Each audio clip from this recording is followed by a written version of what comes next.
Hello, and welcome to the podcast.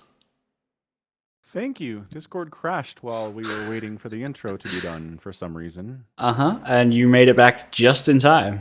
Like, I to know. the second. It was Right just in amazing. time. Yeah, that was crazy. It's almost Yeah. like you planned it. Now I'm suspicious. Well, I mean, you can be suspicious, but literally it just hung and hung and hung and hung and then went bleh and disappeared. And I was like, oh no. And then I relaunched it and the timing lined up nice. So sometimes there's just serendipity, I guess. I don't know. Yeah, it's a good way to put it. Yeah. Have you seen Yeah. that movie? I kind of like it. Serendipity? Yeah, it's like a 2004 movie, 2001 movie, starring John Cusack and Kate Beckinsale. I'm gonna say Um, no. yeah, probably not. It's Uh, pretty good. Like for a romantic comedy, I think it's written pretty well, and I think the actors are pretty charming. And mm-hmm. anyway, I mean, it's what Oh, 22 years old now.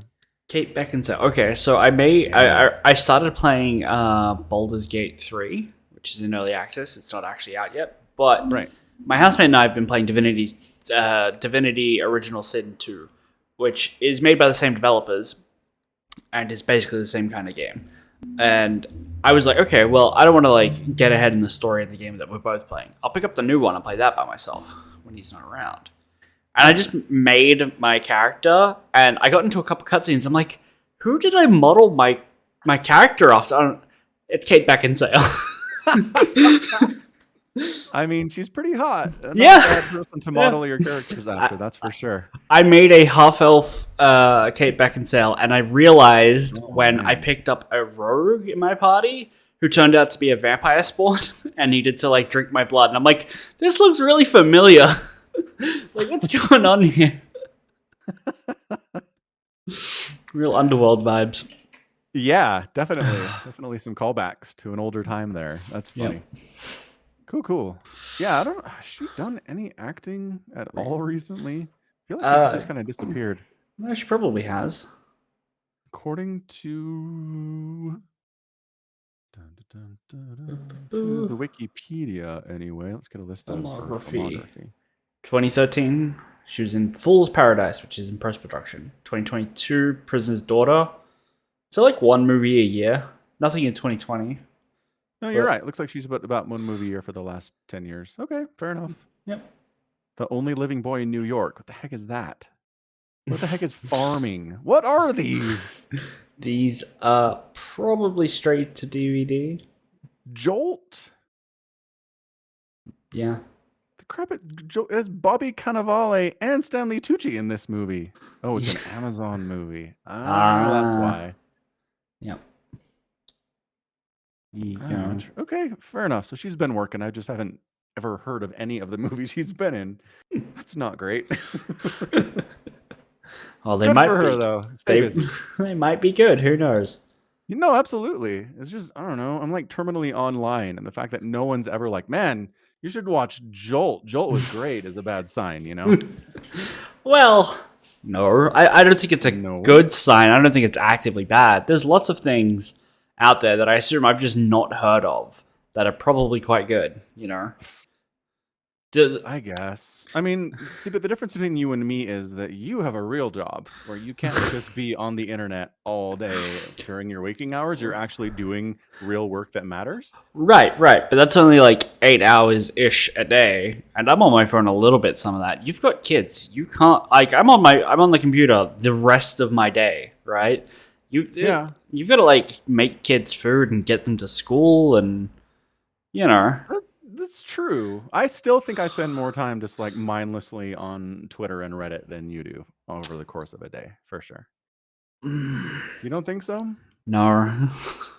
Okay. I think maybe on Twitter and Reddit specifically, maybe. But, I mean, I'm just sat here all the time. I woke up at 3 o'clock this morning. It's midday now, and I've gotten up once to get burritos. Like, sure, but if you're playing Baldur's Gate, you're not plugged into potentially hearing about Kate Beckinsale movies, right? right. That But doesn't count. okay, but I've got 3 monitors. It's not like it's the only thing I've got going. All right. Where would I have heard Kate Beckinsale movies be announced from? Like, Twitter and but Reddit, I mean, probably. I use them differently, but I'm still on them. Yeah, Like, that's what I'm I'm just saying. I on Twitter. I only look at the people I follow because the like For You tab is stupidly broken. Like, Yes. just hot garbage, unusable feed. Like, This has been a problem since Facebook started doing this in like an '06, where it'd be like, here's what we think you want to see, instead of just give me a timeline of the tweets from people that I follow, please. Or for Facebook, show me what people have been posting since the last 8 hours since I was here. And they're like, no. Here's a post from someone you don't know from 10 hours ago. Enjoy it. Like, no. Yeah. And then you change it and it would change it back. And it's like, all right. Yeah. And now Twitter's doing the same Yeah. thing. Okay, I think I figured out that we are online equally amounts because we both found out about Jolt at the same time.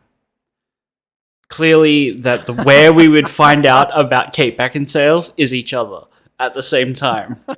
We are During a podcast. Yes. we are equals in our internet consumption. I think is the definitive answer. Okay, fine. I'll roll with that.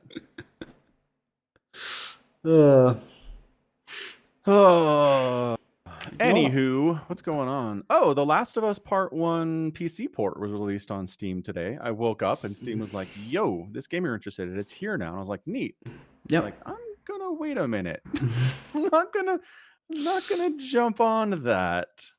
I mean, you've played the game like twice already. Are you going to buy it a second time at all? I only played through it once. Oh, I thought you played through it twice. Okay. No, I played part 1 once, played part 2 once. Again, they're not the kind of games where I'm like, that was fun, I'm gonna do that again. They're experience games, and they are not happy experience games. So no part of me was like, let's fire up the old Last of Us on the PlayStation 3 and roll through it this weekend. Like, I was just like, nope, I'm good. I know what happens. Right. I made it. I'm done. Anyway, so then later on, I got a push notification on my phone from an article that was like, people are super pissed at the PC port of The Last of Us. And I'm like, oh no. So I pulled up the article and it's like, yeah, there's frame rate drops all over the place. There's constant crashing. Like, people are complaining about it. Even people on 30 series, 40 series cards are like, what is this garbage? Yeah. So they released it in a broken state, which is just thumbs up. Way to go, guys. Excellent. That's the way we do things. And, the 2020s, I guess. I'm honestly not surprised from a console developer to be like, we couldn't figure out how to do a PC port properly. Like, I know, but like, don't release it. Be like, sorry, we tried and failed.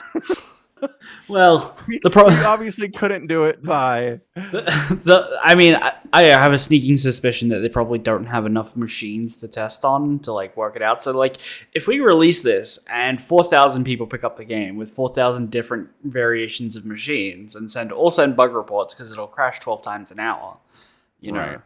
Yeah. we'll get the data we need to try and fix it.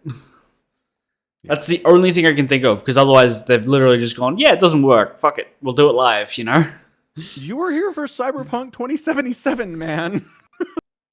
Yeah, I didn't say it was exclusively a console developer problem. I'm just saying in this instance. Yeah. No, sure. And if you want to have nice, kind feelings towards these poor port developers, you could say, it worked on all of their test machines. Sure. Why not? Yeah. Yeah, but the reviews at this point are mostly negative, and it's 100% like, it's crashing on me constantly. Please fix it. So yeah, I went through and read some of the positive ones to be like, people like, what are the positive reviews about this? And it's mostly just people being like, The Last of Us is a great game. Like, I really loved it when I played it 10 years ago. Yeah. I did see someone be like, that's not crashing for me at all. I've got a 3060 and it's fine. So like, hats off to you, dude. Way to go.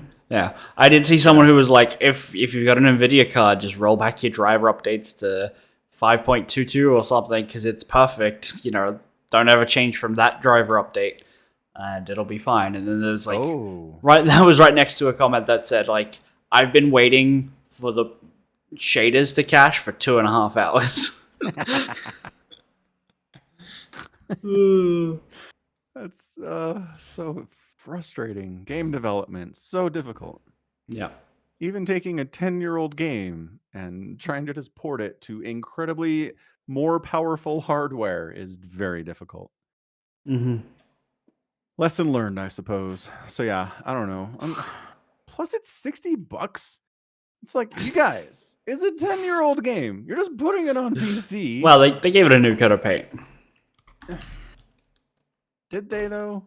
Yeah, it's the up-res version, and also it's $90. So is it officially a remaster? Is that what they're calling it? Yeah, it's a remaster. Well, I assume because they remastered it for the PlayStation 4, 5. I don't remember which. I assume PlayStation 4. 4 it's, and 5, honestly. It's a port of that. So it's not a port of the original. It's a port of the remaster.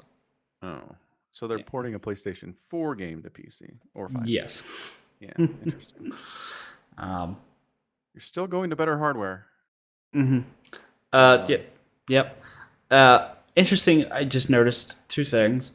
One, in The Last of Us Part 1 for PC, you get 2 free in-game t-shirt cosmetics for Ellie as soon as you beat the main story of Left 4 Dead and Portal. Wait, what? Apparently they have like Steam crossover promotion. If you beat the main story of Portal and Left 4 Dead, you'll get like a Left 4 Dead tee and an Aperture Science tee for Ellie. No. That's not how I read that. I read that as you get 2 free in-game t-shirt cosmetics for Ellie as soon as you beat the main story, including a Left 4 Dead t-shirt and a Portal t-shirt. Maybe. The comment's really... The English is bad. I'm with you. I can see where you're coming from. Right, no, I get confusion, but it makes way more sense that the t-shirt is a Left 4 Dead t-shirt. No. Well, go back and play this 2006 game real quick. No, I assumed that it would just read your Steam library and be like, oh, you have these achievements, you get this stuff. Because right. They don't actually expect it. What if you haven't? Then go back and buy other Steam games. That's the craziest thing I've ever heard. Go buy Left 4 Dead. What? The first one, not the second one. Well, I mean, it's not that crazy. If you're going back and buying Last of Us Part 1, that's like a 10-year-old game. Go back and buy another. Right? What's so weird about that? It's a good point. I don't know, man. I just see some like college kid who's 18 being like, what? Why do I have to buy this game that's older than I am to get this cosmetic upgrade? And okay, I have to beat The Last of Us Part 1 and go beat Left 4 Dead, and then I get a t-shirt. That doesn't seem worth it, really. Don't know. Also, second thing I wanted to mention, what is the rating of the game in the US? Where does it even say that on Steam? Underneath where it says like it's single player, it's got achievements, full controller support, and the languages.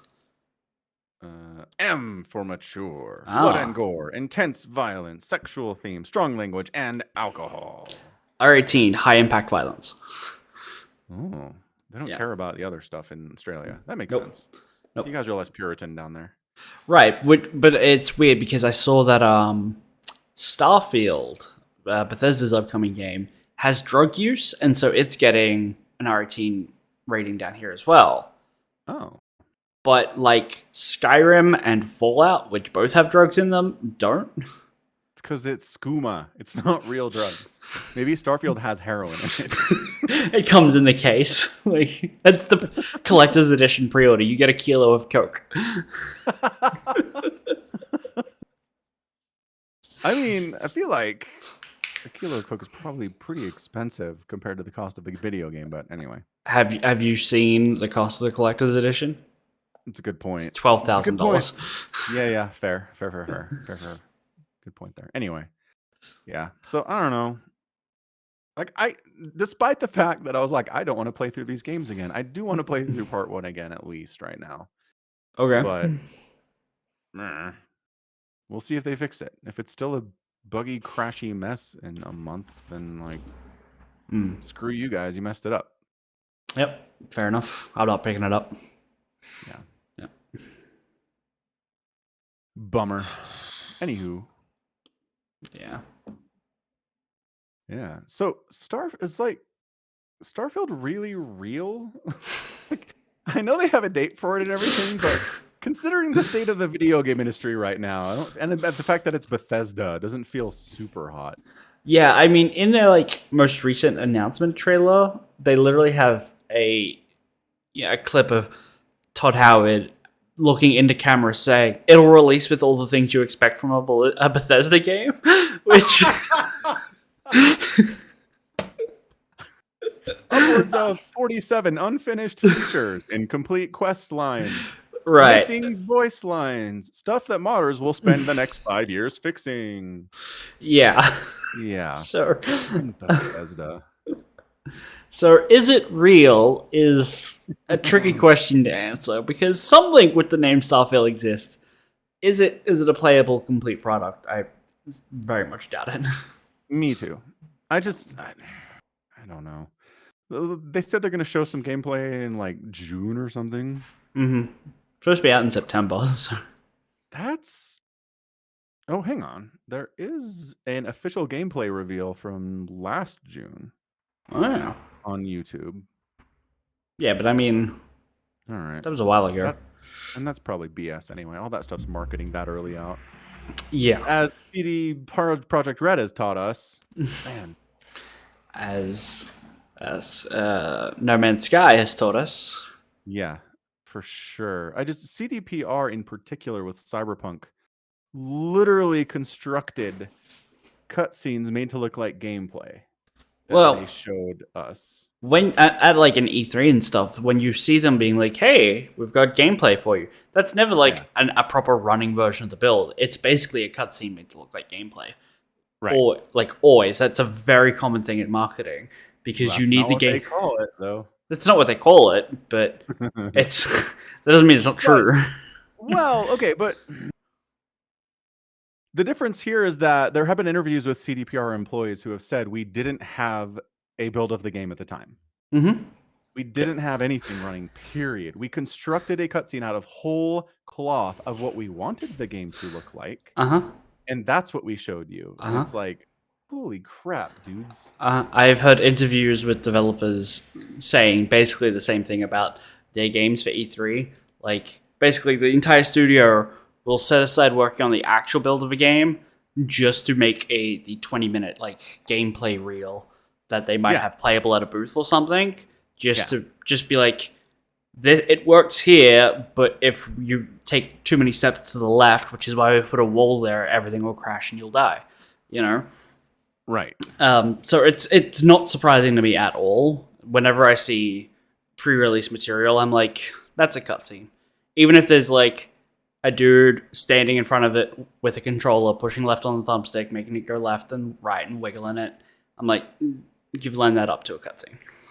Right. That is always my assumption. And that's smart. That should be everyone's assumption all the time. Mm-hmm. But I think there are a lot of people who don't understand. I didn't understand that when I was watching CD Projekt Red show me Cyberpunk back in 2016. Well, yeah, no, I get that other people don't hold that opinion, but hopefully they do now. Yeah, hopefully we've learned something. Mm-hmm. So all that Starfield footage from a year ago is meaningless as far as I'm concerned. I'm not even going to watch it. Yeah. There's no way I am buying Starfield. At least not at first. Maybe if it knocks everyone's socks off and is the best release Bethesda has ever had, maybe. But I don't think you can't teach an old dog new tricks. And Todd Howard and Bethesda are just steeped in their old tricks at this point. There's no motivation for them to release a polished game. Nope, sure isn't. It's insane. It's insane. They know people will buy an unfinished game, so why bother? Right. Yeah. I mean, I feel like every game studio is like, damn, Bethesda, they can release an unfinished game and they've got a horde of modders who are just loyally going to fix their game for them. I wish we had that. Mm-hmm. Yeah, I mean, that's the motivation for releasing modding tools for your game. Usually, yeah. I mean, somebody will wander by and fix it. CD Projekt Red has that army as well. Probably not quite as big, but for the Witcher 3 graphical updates to 4K for the new versions on consoles or whatever, they literally bundled a bunch of mods and then shipped it.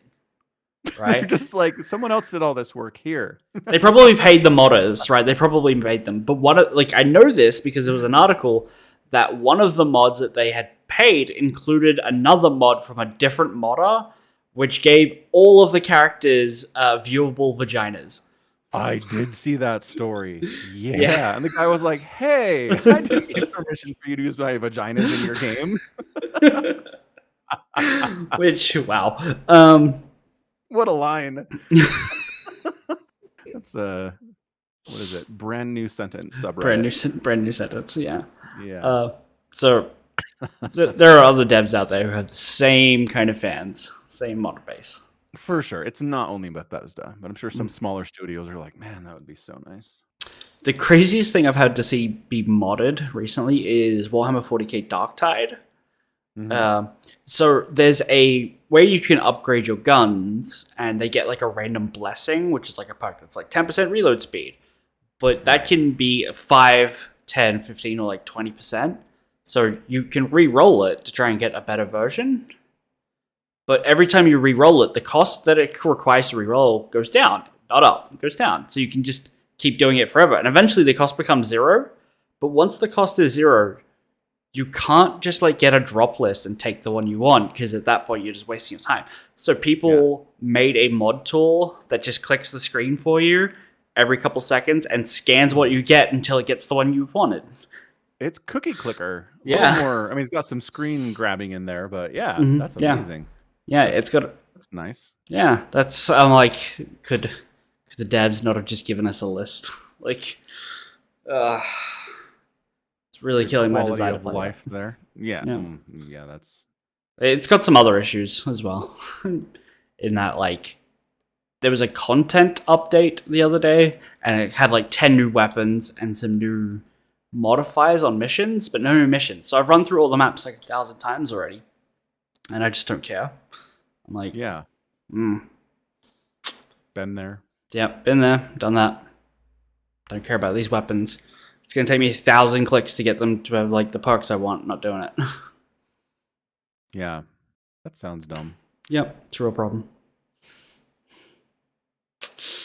Well, that is lame. All right. Yeah. Cool. Ooh, Buddy Daddies. Buddy Daddies. Yeah. We're 1 episode away from finishing the season. Okay. It kind of felt like an end today, but or whenever it was.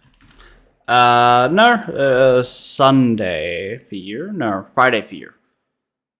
Yeah. I watched it today though, so my brain's. Oh, you watched it today. Okay, I watched it before stream. So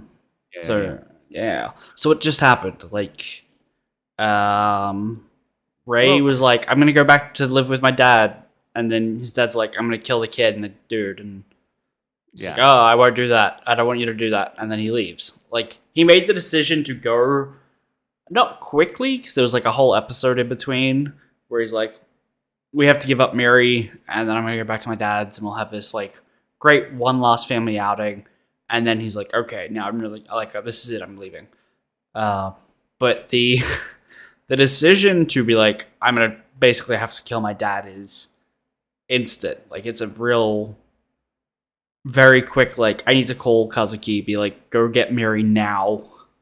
Which feels like the deciding factor, like, in basically having to go kill his own dad, I imagine. So I don't think his dad's gonna let him leave. Or at least be on the run forever and ever? Yeah. The organization forgets? Could be. That's my thing. Is like, okay, there are a lot of complaints I have about this episode, but one of them is, okay, great, we've got Miri, we're gonna be her dads. We're gonna take her to school every day. It's like, you fucking morons. There is an entire criminal organization that wants to kill you and this child. You can't take her to the same preschool you always have. What is wrong with you? Well, interestingly enough, the entire organization doesn't give a shit. Just the man who runs it. And as far as we know, he's told 2 other people. One which is Q-Chan, and one is this Final Words hitman, right? Insane dude. Yeah. So you kill the hitman, you kill the mafia boss, then plot twist, you're the son of the mafia boss, and you inherit the family, then you just run things. Like, you're in charge now. Sure, okay, fine. If that's their plan, let's do that. But they just make it sound like we're just gonna be a happy family from now on. Hooray! It's like, you better pick up the floor when you vacuum. And it's like, how is that what we're concerned about right now? Right.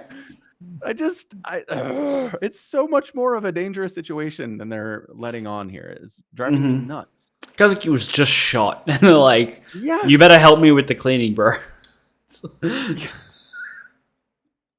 I mean, I get his motivation there because he's like, okay, I found something that Ray wants, and what motivates him? We must use this to have him be a better roommate. Hurry up. But we also need to limit his video games to 1 hour a day. I mean, maybe. Maybe. That's what he says. Yeah. Mm. I'm not sure that he's going to go along with that at all. Yeah. I mean, I think he's just putting on like a happy face there because they know they're about to do something stupid. So let's like leaven the situation by talking about how, everyone's going to pull their own weight in a family a little bit more rather than relying on Kazuki. Okay. I hope so. Yeah. Yeah, I don't know. There's so much in this episode like, oh, we're real sad that we lost Miri and our lives have no purpose anymore. This totally sucks. And then like 4 minutes later, it's like, oh, her mom's dead and she's back with us. Great. Problem solved. It's like, it was 3 minutes of screen time. Like, she barely had to go through anything at all. And ta-da, the mom's dead. Kazuki got shot in the shoulder. He's fine. Nothing bad happened to you. Miri didn't even wake up during any of that. Mm-hmm. Guns are loud. Like, guns are loud. She's like the heaviest sleeper for a 4-year-old I've ever seen. Mm-hmm. Actually, my daughter's a pretty heavy sleeper. But anyway. I mean, she might be... Do you think you could let off a gun in the next room and she wouldn't hear it? Or wouldn't wake up? Maybe. I don't know. Like, okay. I've had... So, when she was younger, especially, when she was 3-4 years old, her bedroom was right next to the projector room in our basement, and I'd have my brothers over. We'd be watching a football game, just like screaming, yelling, and I mean, if she woke up, she never came out and was like, "Knock it off, you guys!" Right? So I don't know. I guess maybe not quite as loud as a gunshot, but we got pretty loud. Anyway, not really the point. The point is, just the solution to their problem falls right into their laps immediately. Well, the solution that they weren't intending to do falls into their laps is the key. They were happy. Right. Well, they weren't happy, but they were willing to just go their separate ways at that point. Yeah. Yes. Ray was about to go give up whatever humanity he'd rediscovered over the last few weeks. Kazuki was going to give up the happiness that he'd discovered over the last few weeks and just be a sad boy again. But sure, they were willing to do that for the sake of Miri. Good for them. And then the universe was like, "Oh yeah, how about this? Problem solved." It wasn't even one night. I think it was more than one night. Okay, 2? I mean, I think weeks. Oh, you think it was weeks? I think there's a jump cut in there that we're not being told. Because we see all the garbage being collected in the houses. Even Kazuki's like, let's just get takeout. Let's just have ramen. Let's just leave this trash here. Right? All of that starts to build up. I think that's a montage of like weeks. Or at least week. Okay, we'll compromise. We'll say a week. Fine. Okay. Days. When the mother came back, were you like immediately instantly suspicious of Q-chan and like her motivations? Yes. Yeah. I thought someone was like, "Hey," I thought the like crime boss was like, "Hey lady, if you go pick up your kid, we'll give you like 4 kilos of heroin. Like, go do your thing, all right?" And she's like, "Sweet." I thought she was totally betraying Miri. But no, she wasn't. She was really trying her best. It was very sad. It was like, I've never gone from suspicious to a character and their motivations to like, oh man, she's dead now. That's like, I feel bad. What is this? What is this emotional whiplash you're giving me, TV show? Because like, what really like sold it was like she actually tried to make the hamburger. Yeah, instead of just buying the frozen stuff at the supermarket. Yeah, right. And she's got all the cuts on her hands. I'm like, she's actually trying. This isn't a cash grab or anything. Like, she's not here to just remove the kid from Ray and Kazuki. Like, oh god, she doesn't have like ulterior motives. She's dying of cancer and she just wants to spend some time with her child. Yeah. Like, Which, I thought that's what would happen. I thought that she would, like, have 6 months to live and just get some mhm. time with Miri, and then she would die, and then it would revert back to Kazuki and Rei, and go, "Oh, okay, we're moving on from there." This was a bit more abrupt. Right. I mean, that really raises the question of where would Mary have gone after her mother's dead of cancer? I mean, if you've got your daughter telling you every day how much she loves Papa Rei and Papa Kazuki, I think eventually she'd be like, "You know what? Maybe they're the best option here if I'm gone." But Right? but the dialogue indicates that she doesn't believe her. She's like, "Oh, Not I'm." now. What do you mean? Not after a week, but I think after 6 months of Miri consistently telling her stories, and the one time I got sick and Ray took care of me, like, and they came to my field day and we ran together and they cheered me on. Like, she's got a ton of Mm, stories and a lot of proof that Ray and Kazuki really do love her. I don't know. There's just something weird about the way the mother reacts to that. She's like, "Oh, I can't believe I made you so lonely." Like, Right. it's I a think, strange response. I think she's saying that previously when she had Miri, she was so abusive as a mother, or at least distant, right? Which is a yeah. different kind of abuse.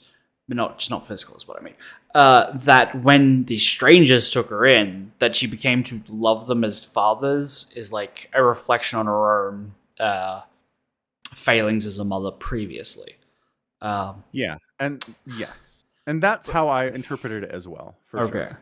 Okay. Yeah. It's just I think it would be very weird to even in 6 months be like, you know what, you can go back to them when I'm dead. Because she's gonna have some kind of actual family who would have, in theory, the legitimate rights to this child. You think so?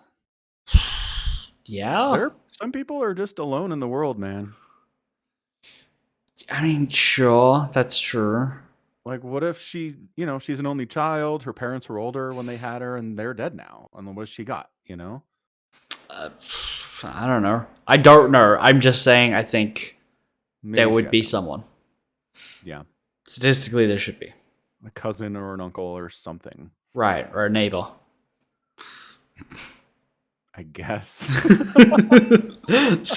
I'm just saying, someone she knows better than those two hitmen that like effectively had her daughter kidnapped for 6 months. You know? Yeah, I don't know, man. Yeah, that was really affecting. It's like she Mm-hmm. sucks at cooking. She can't cut anything without slicing her own fingers open, but she's trying, damn it. She Mm-hmm. really loves her kid, and it's like, oh, she gone. Just very sad. She's Yeah. like, her last words are like, "Tell Miri I'm sorry I can't come to her Christmas program." And I was like, Uh, that's the saddest thing. where they sing "Holy Night." Yeah, or they Yeah, sing Silent Night in that's English. it. Silent Night. I don't know. Yep. I've never sung it, but Yeah. Oh, brutal. Okay, so like at this point, they talked about erasing her records from the government, I guess, right? mm, Did Ray mention that in passing? He was like, we're gonna erase her. We're gonna make it seem like she's dead, so they don't come after her. maybe. Put her in an orphanage. Yeah. I think part of that plan to put her in an orphanage was that they'd also basically give her a new identity. They'd put her in witness protection program, and that Miri, her, like they would just Mm, erase her entirely, and maybe I, make up some like death certificate for her or something. I mean, maybe. I don't think Mary's a child that has the ability to go along with that. I think she's not much of a deep thinker. She's very in the moment as a child. I think if you said, "Okay, your name is now Stephanie," you're gonna need to respond when people say Steph, and Yeah. she's like, "But I'm Mary," you know. True. It's true. Yeah, I don't know. I assume the plan is to hide her in an orphanage under a fake name, but not tell her. Sure. And then basically wipe out Ray's dad and hope he's the only one who knew about this thing. Or just leave her, I think was the original plan. Like, put her in an orphanage, go our separate ways, you know? So Ray goes back to his dad and says, "I'm back." And his dad's like, "So my hitman didn't come home." Well, You know anything about that? And he's like, nope. I mean, the hitman's not dead, so he would have gone home eventually. You know. Oh, right. No, you're right. That's true.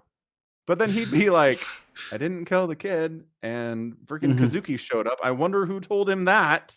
Right. That's the thing. I know it had to happen for the story to happen, but like Dad Boss needed to be like, and I already killed Miri and Kazuki before I tell you this because you're so attached to them. I know how attached you are.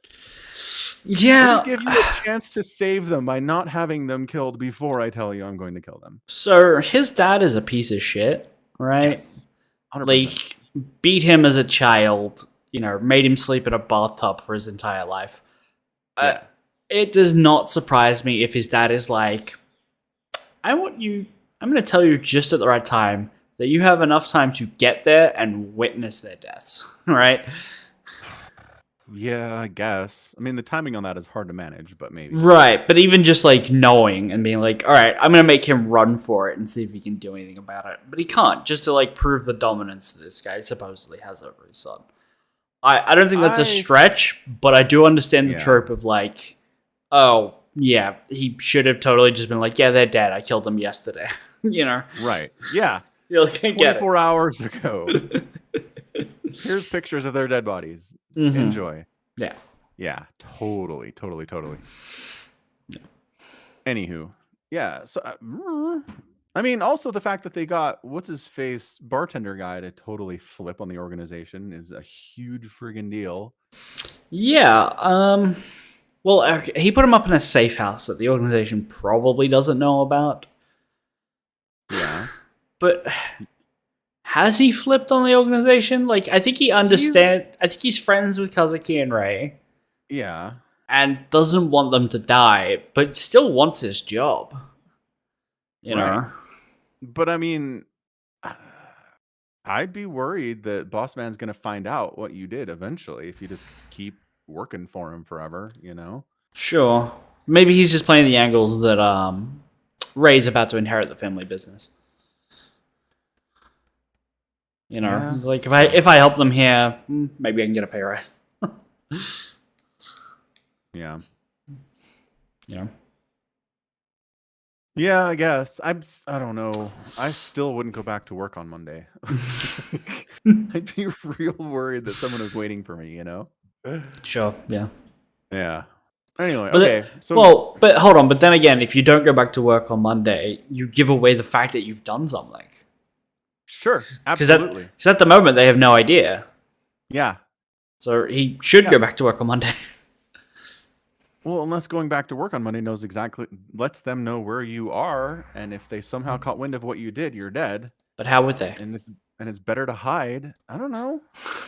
Maybe they interviewed some people around the apartment complex, and somebody identified you as being there, and coincidentally, right? It's like, maybe. Oh, you were just randomly in the neighborhood, and Miri's still alive, and Kazuki's still alive. That's weird, man.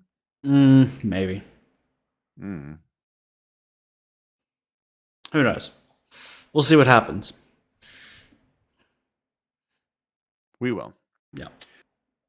Yeah, so I guess at this point their plan is we don't know. Be on run, kill Rei's dad. Right now their plan is to like take turns tucking Miri into sleep. That's what we've got. I know, but that's not our largest concern by a mile. There are other things we need to talk about first. Yep. I understand that, but we've got none of that. We have no what is their next 10-step plan to getting the monkey off their back of, you know. Yeah. There's none of that. We have to wait. Okay, I guess we'll find out. Mm-hmm. So you look, there's another episode left. Okay.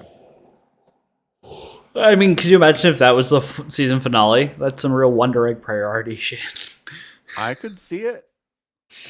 I could totally see that being the season finale and coming back for a season 2. I was really worried that it was because it was that 8.5 episode or whatever, like what we've done so far when they took a week off. Sometimes, very rarely, but sometimes that is counted as a full episode. Actually, Wonder Egg Priority, good example, where they did a catch up episode, and then they only had 11 episodes total, and had to like beg to do another extra episode like 6 months after the season ended. Yeah, which still didn't help. it did not. I still feel like that show did not know where it was going. Right, because the first like 6 episodes are very solid, and like even like the mystery. Oh god, we've been over it. We love that show, but we hate how it ends.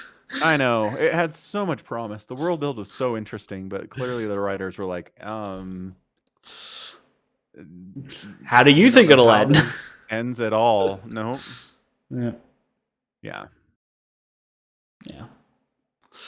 Cool. So that's Buddy Daddies. We'll get one more episode next week. See where it goes from there. Yes, sir, Bob.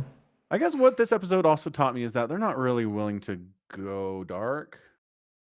Like, yes, the mom died, but they're not going to touch Miri. Like, nothing bad is going to happen to that child. There's no way, right? There's no way she's going to get a scar on her face or lose a pinky toe or like nothing traumatizing will happen to the child. She is protected. Yeah.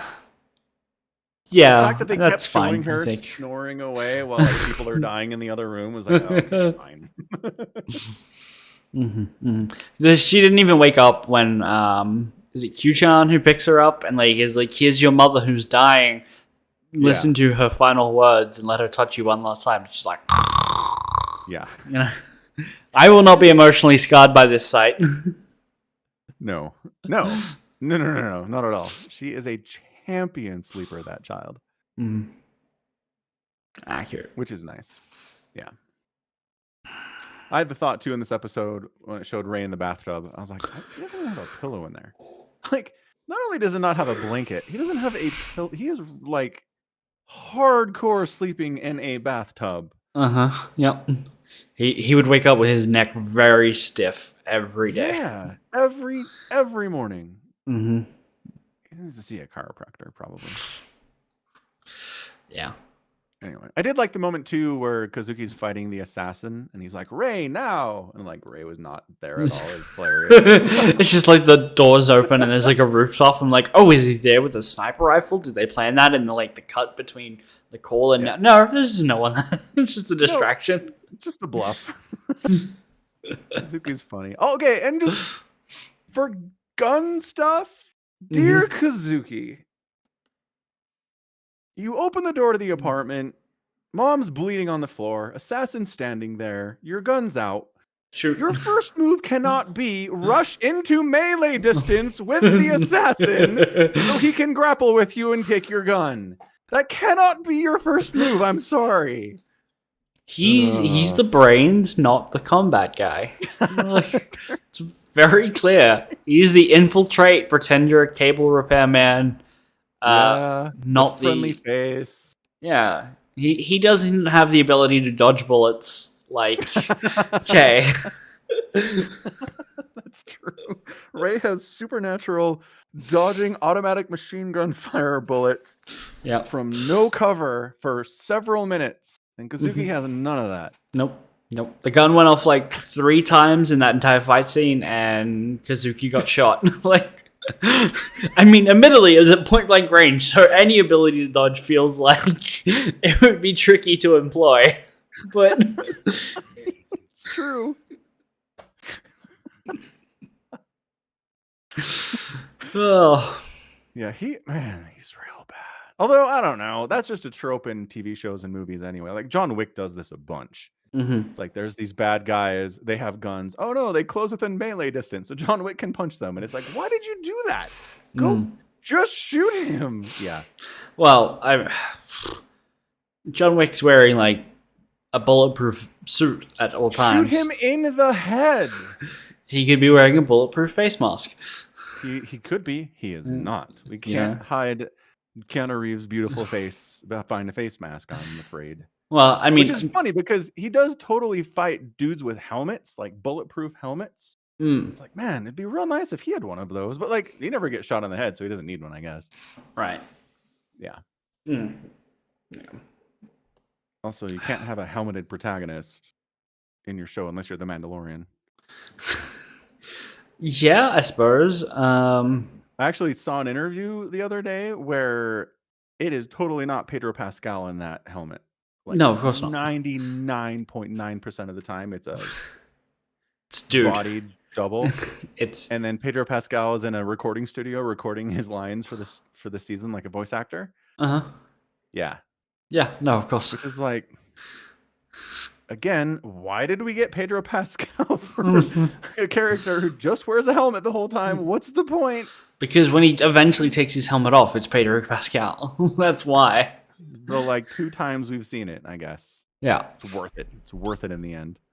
Kind of, yeah. I mean, Pedro Pascal's a good actor.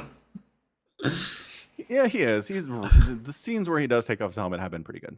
If they ever cast a live action Goblin Slayer, I want Pedro Pascal to be.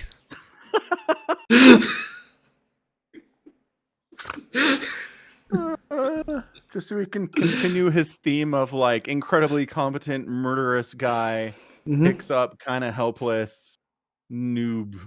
I don't know. Is the priestess a child? She's legally an adult in that world, which means she's probably 14. Right. Right. Right. She basically counts as baby Yoda. Yeah, for all sure. intents and Or purposes. Ellie. You know. Or Ellie. Right. Yeah. That's what I'm saying. Just keep the theme going. I'm with you on that. Let's do it. Yeah. Amazon the should have helmet cast him in the Halo show as well. Except he takes his helmet off all the time. Well, they should have changed that. But, Yes. you know, Yeah. in an ideal world, if we're making, like, willful changes, any helmeted character is just Pedro Pascal from this moment on. Agreed. That's my wish. Yeah, not wrong. Mm-hmm. Yeah, so the Mandalorian's doing some weird stuff. Yeah. So there's 2 things I want to say. I don't think we talked about this last week, but so last week's episode starts off with this super cool like space battle. Did we talk about this? Well, we didn't have a show last week, so no. Okay, that's right, we didn't. So here's what happened in a very bare breakdown. Sure. Pedro Pascal is in a ship being chased by like 7 TIE interceptors. Okay. Okay. Blah, blah, blah. He fights them off, kills them all, and then is trying to leave the planet, and like 20 more interceptors show up. And it's like, okay, I understand your immediate concern here is getting away from this, but your like 1A concern is, where is the Star Destroyer that's housing all of these interceptors? I just needed them to be like, interceptors are not capable of hyperspace. Something brought them here. But the show was like, no, there's not a Star Destroyer. There's nothing around. These guys are just here fighting. I mean, what was the planet they were on? Was there no Imperial presence on the planet? There's no Imperial presence because this is in the era post the Battle of Endor. The Empire is technically dead. There are little pockets of resistance running around the galaxy because the galaxy is a big place. Right. I mean, all of Mandalorian is post Endor, right? But correct. It's season like 1 years after the Battle of Yavin. Right, but season 1 still has a bunch of Imperial dudes who are able to mount like full offensives into your desert town. I gotta remember if it's Tatooine or not. Right. It might be. But I think they're in ships though. I think they're tooling around the galaxy in ships they're living in. I don't think they have any bases of operations. There was a base that they infiltrated because there was a guy in there who was like, I need to drain Baby Yoda of blood so we can count the midichlorians. Oh, you're right. There was like a secret science research base. Yeah, which had TIE fighters, I believe. Yeah, you're right. So they were on a moon orbiting Mandalore, which is a completely bombed out glassed planet. Basically. Right. They should definitely have been like, this is where these ships are coming from. Yeah. Like, I get that. But yeah, that's all. It just bugged me. It's like, yeah, no, I get it. Running this thing. Because they do the thing where they like turn to get away from the second squad of interceptors. They go up through the atmosphere and go to hyperspace. And I'm like, can we just have a Star Destroyer like parked out there that's like, hey, like crap, and then they get into hyperspace and run, right? Right. There's nothing. These interceptors appeared out of nowheresville, and it bothers me. And then the second thing I just wanted to bring up was they did a lot of work over the last season, especially season 2 of The Mandalorian, of having Din kind of struggle with his faith in what he's been taught and the way, right? Okay. He takes off his helmet for baby Grogu, even though that's strictly forbidden. Like, his love for baby Yoda is more than his respect for the way at that moment, right? So it seems like he's pretty much maybe on a path to being like, I can do my own thing. I don't have to be rigorously holding to these dogmatic religious ways. Right. Well, we found out from the in season 2 the other Mandalorian troops that show up, like the lady with the bird-faced helmet, that Bo-Katan, yeah. but sure, that Mandalorians who only always keep the helmet on are actually like religious extremists by comparison. So so they're fundamentalists, right? So basically, and we kind of learned this in season 3, is like the stuff they follow are considered the old ways. So Mandalorians know all of these rules, and they believe that like the original Mandalore followed them and set them up, but they don't follow them. So they're like lapsed Catholics or something, where like they know all of the beliefs in Catholicism, but they don't really. It's just culture at this point, right? Right.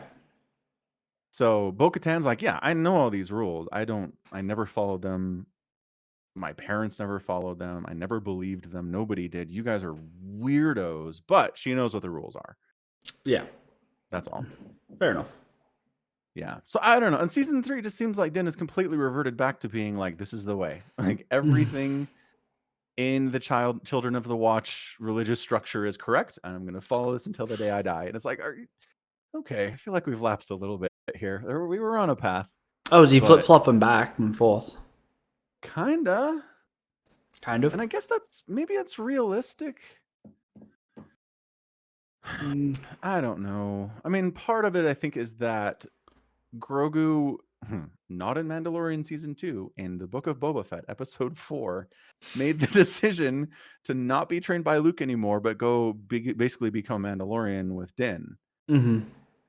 So, I don't know. At that point, Din basically took it on himself to teach Grogu the ways of the Children of the Watch, the ways of the Mandalorian, but like super fundamentalist style. So maybe that's why he's leaning into it, because he feels like there's someone he needs to teach all the stuff that he was taught when he was a kid, right? Right. So it's not a time when you're teaching somebody else religious beliefs. That's not a time for you to be questioning whether it's a good thing to believe it in the first place. You know? Right. So maybe that's it, but I don't know. It just seems like they're not quite sure what they're doing with him. Yeah.